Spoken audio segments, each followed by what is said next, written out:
I don't make the drawings. You never know what surprise you might find when you open a drawer in this Manhattan studio. Artist Bud Hopkins is the keeper of some images that will expand, blow, or maybe even close your mind. There's a photo album devoted to odd, mysterious scars. Almost like a hole punch. Yeah, it's what it looks like, a biopsy. Boy, if these walls could talk. There are stacks of drawings of little aliens called grays. You know, big head, tiny mouth, almond eyes. These aren't Bud's work. They come from his rather unusual assortment of friends. Is that the same person? So, no. Different. Different people. Wow. Now, the important thing about this is all of these are really old. This is before this face was on every T-shirt. Bud has become the father confessor for hundreds of people who are convinced they have been abducted by aliens. I mean, it sounds totally off the wall, and I'm the first one to say almost everything that we're discussing here sounds off the wall, but that doesn't mean it's not true. Ladies and gentlemen, tray table up, seat belts buckled. This will be a wild ride. Do you have any idea how common these encounters are? Well, my guess is that they're very common simply because I just keep running into so many cases. In 1964, Bud saw a UFO, and then in '76 wrote an article in New York's Village Voice about an alleged alien encounter in New Jersey. His phone hasn't stopped ringing since. The massive evidence gets heavier and heavier and heavier, and that's not a pleasant thought, you know, to me. Mind you, I'm looking into something that I don't really like and that I don't really want to hear about.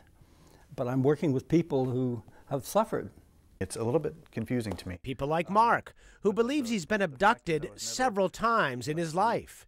He came to Bud to fill in the blanks, the missing time, which happens to be the title of Bud's first book. He uses hypnosis. Here's a tape of his first session with Mark. There's something small and white, but it's glowing. It's glowing so brightly that I can't even make out the figure. And I'm really scared. And then it starts to climb up on the bed to reach for me. So, what do you think it was? Well, I've spent many years trying to guess, trying to logically, rationally explain it, and I can't think of anything other than an encounter with beings of some sort that aren't human. Do you have any idea what they wanted? No. Did you get a sense that they were threatening you? It's very clinical. They don't have really empathy or sympathy. It's often like us going into the wild and tranking a lion or a wild beast, you know, tagging it, looking it over, and then letting it go. We don't really have a true connection to this animal. Mm-hmm. We don't really care about it. We're just examining it, and that's what I get from this.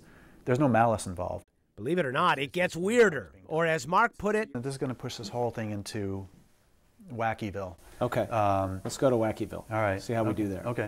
In Wackyville, the Greys take Mark to an exam room in their spacecraft and hand him a fetus. Do you have any idea what they wanted when they gave you the fetus? No, but that's part of my original thought process, is that eventually those hybrids, as we call them, are going to populate the planet. It's a pretty frightening picture, but if you look at it like logically, it makes all the sense in the world. Hybrids? Hey, Bud, you there? That's kind of off the wall. The whole thing is off the wall. Miles O'Brien, CNN, New York.